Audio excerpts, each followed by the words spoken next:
entreprise du jour, Thérapeute.com, une plateforme lancée en 2014 et qui référence déjà plus de 2000 praticiens de médecine douce en France pour des prises de rendez-vous en ligne ou des infos sur leurs activités. Avec nous ce matin son fondateur, Thibaut Fitoussi, bonjour. Bonjour. Alors présentez-nous brièvement le concept de Thérapeute.com, d'où vous est venue l'idée ? Alors, Thérapeute.com, c'est le Doctolib de la santé naturelle. Alors, le projet est né en réalité en 2013 avec la double vocation de d'abord promouvoir les bénéfices des pratiques de santé naturelle et donner un maximum de transparence sur des métiers et un secteur globalement assez nébuleux. Ces pratiques de santé, elles étaient référencées nulle part. On pouvait trouver en tapant sur Google, mais il n'y avait aucun site comme le vôtre qui référençait sérieusement toutes ces pratiques. Exactement. Pas d'organisme leader. Donc la plateforme permet d'avoir de l'information sur ces pratiques, de trouver votre thérapeute avec des critères de recherche personnalisés, de consulter les avis pour vous faire une idée, et enfin, il y a des avis aussi. Exactement. Et enfin de prendre rendez-vous en ligne avec le praticien de votre choix. Et alors de quel type de médecine douce s'agit-il exactement? Parce que comme vous venez de le dire, c'est quand même un segment assez nébuleux. Est-ce que c'est les médecines dont on parle sur le site, est-ce qu'elles sont réglementées? Alors, une partie d'entre elles sont réglementées, c'est le cas notamment des psychologues, des chiropracteurs, des diététiciens. Pour le coup, la plateforme référence une vingtaine de catégories parmi les 200 qui sont référencées par l'Organisation mondiale de la santé. D'accord. Et notre choix s'est porté sur les disciplines les mieux structurées et les plus demandées, tout simplement. D'accord, donc une vingtaine. On peut en citer quelques-unes? Bien sûr, donc c'est notamment des sophrologues, des naturopathes, des hypnothérapeutes, des diététiciens, des ostéopathes, des chiropracteurs dont on a parlé, des psychologues, etc. Oui, là on n'a pas l'impression qu'on va quand même sur le bizarre, entre guillemets. Non. On connaît, c'est vrai. On connaît, on est parti, c'est ça. Alors est-ce qu'on peut avoir une idée de la taille de ce marché? Moi je ne savais pas du tout qu'il y en avait 200 qui étaient référencés par l'OMS. Alors il y en a même plus de 200 et pour le coup, alors en France nous estimons la taille du marché à environ 180 000 praticiens sur la vingtaine de catégories que nous adressons. Mais effectivement si on prend de manière plus large toutes les médecines et disciplines de santé naturelle, on peut aller sur un marché de plus de 300 000 personnes. Vous pourriez augmenter le nombre de catégories représentées? Alors nous pourrions, c'est pas l'ambition pour l'instant. C'est pas d'actualité. Non. Vous attendez que ça soit peut-être plus structuré? Exactement. Alors on a un rôle justement pour aider à structurer le marché. On vous en parlera un petit peu plus tard, mais pour l'instant on reste sur la vingtaine de disciplines référencées actuellement. Alors, combien de praticiens sont référencés sur votre site? Est-ce que ces praticiens sont déployés partout en France ou c'est plutôt sur certaines régions, sur certaines grandes villes? Alors effectivement, on a une couverture nationale. On référence actuellement 2000 praticiens sur la plateforme. Donc, quelle que soit votre localisation en France, vous pourrez trouver un praticien. On connaît une croissance assez forte sur le secteur qui s'explique par trois phénomènes. Déjà les changements d'usage dans le secteur de la prise de rendez-vous en ligne sur la santé, aussi par la couverture médiatique puisqu'on parle de plus en plus, donc on parle des médecines douces, de la santé naturelle, du bien-être, c'est vraiment l'ère du healthy, donc on en parle de plus en plus, mais également par l'essor des centres de formation sur ces pratiques. Alors pour vous donner un ordre d'idée, en 2011 on référençait 14 000 ostéopathes exerçant en France. En 2018, ils étaient plus de 30 000. Donc ça veut dire que le volume a doublé en moins de 10 ans et c'est la même proportion notamment aussi chez les psychologues. D'accord. Et alors comment vous faites? Vous allez les prospecter, ces praticiens, ou vous attendez qu'eux viennent? Alors, nous n'avons pas de force commerciale, nous fonctionnons uniquement par le bouche à oreille et avec un modèle assez innovant dont je vous parlerai un peu plus tard. D'accord.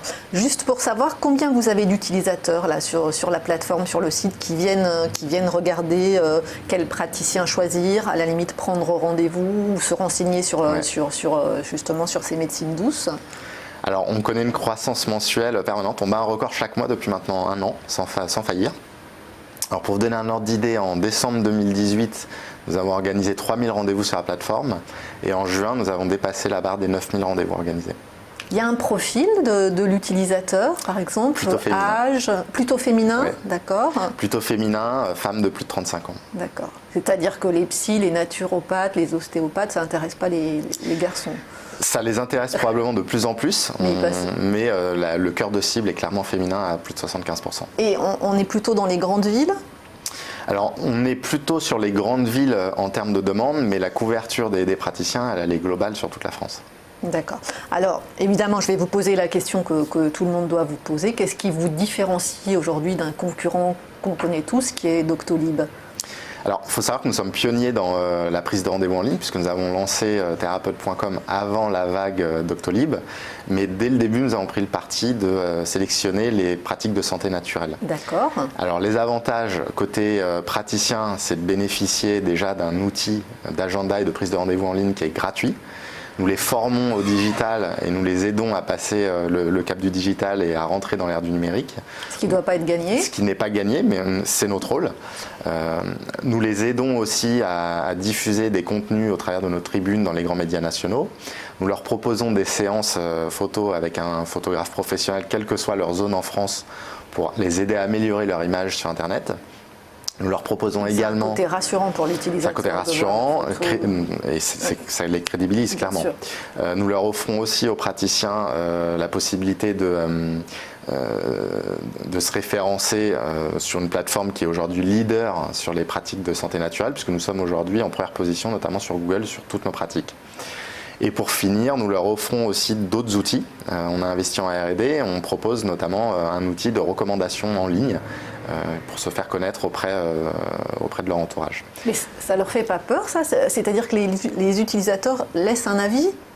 Alors, non seulement les utilisateurs laissent un avis, mais dans le cas d'avis positifs, ils peuvent aussi demander une recommandation auprès de leur entourage. D'accord. Et ça, les praticiens, ça leur fait pas peur. Ils se disent pas. En réalité, il faut qu'ils jouent le jeu parce que c'est la crédibilité de la plateforme qui est en jeu. Et c'est la tendance actuelle. Et de votre côté, vous mettez des garde-fous aux différents avis qui pourrait y avoir. C'est très difficile de. Alors un ostéopathe, je ne sais pas, il ne vous soigne pas le dos tout de suite peut-être, mais un psy, aller donner un avis sur un psy, dire c'est efficace, c'est pas efficace au bout de 2 rendez-vous, ça me semble compliqué, non ? Alors l'idée c'est que nous apportons un maximum de visibilité sur tout ce qui se passe. Donc les avis sont envoyés après chaque consultation, donc que ce soit à la première ou à la fin d'une séance de consultation, d'une chaîne de séances de consultation, on pourra recueillir des avis et déjà se faire une première idée sur le praticien, c'est l'objectif. Alors d'où tirez-vous vos revenus ? Quel est votre modèle économique ? Qui vous paye ? Les utilisateurs, les praticiens ? Alors, nous avons lancé un modèle économique assez innovant qui est un modèle freemium qui nous a permis d'atteindre la rentabilité l'année dernière, qui est un modèle dans lequel nous offrons les outils que les concurrents font payer. Donc, pour les praticiens, nous leur offrons justement le logiciel d'agenda et de prise de rendez-vous en ligne. D'accord. Et vous tirez vos revenus ? Et alors après, on propose une upgrade de visibilité et de service aux praticiens dans lequel on va pouvoir commercialiser derrière des abonnements payants. Voilà, c'est sous forme d'abonnement en fait. À l'année ? Alors c'est mensuel ou à l'année selon le choix du praticien et ils vont pouvoir profiter de services supplémentaires comme l'envoi de SMS, la synchronisation des agendas, la possibilité de gérer plusieurs cabinets et les fameux outils dont je vous ai parlé tout à l'heure, notamment l'outil de recommandation, les tribunes dans les grands médias nationaux, etc. Et jusqu'à présent, vous ne faites pas participer des annonceurs sur la plateforme. Vous n'avez pas fait ce choix de publicité Alors nous excluons absolument toute forme de publicité. Là encore, il s'agit d'être en conflit d'intérêts. Exactement, et de rester crédible sur notre activité. Alors comment financez-vous le développement ? Comment vous avez financé le développement de la plateforme jusqu'ici et comment vous allez financer la suite ? Alors nous vivons en fonds propres depuis quelques années maintenant et maintenant nous entamons une levée de fonds justement pour soutenir les besoins liés à la croissance puisque maintenant on commence à avoir des sacrés volumes en termes de prise de rendez-vous et de parc de praticiens à gérer. Donc il va falloir agrandir les équipes et c'est l'objet de la levée de fonds actuelle. Alors vous réalisez une levée de fonds actuellement auprès de quoi ? De fonds d'investissement, de business angel et de quel montant à peu près ? Alors, principalement de Business Angel. On a déjà un tiers de la somme qui est réunie auprès de Business Angel et de Family Office.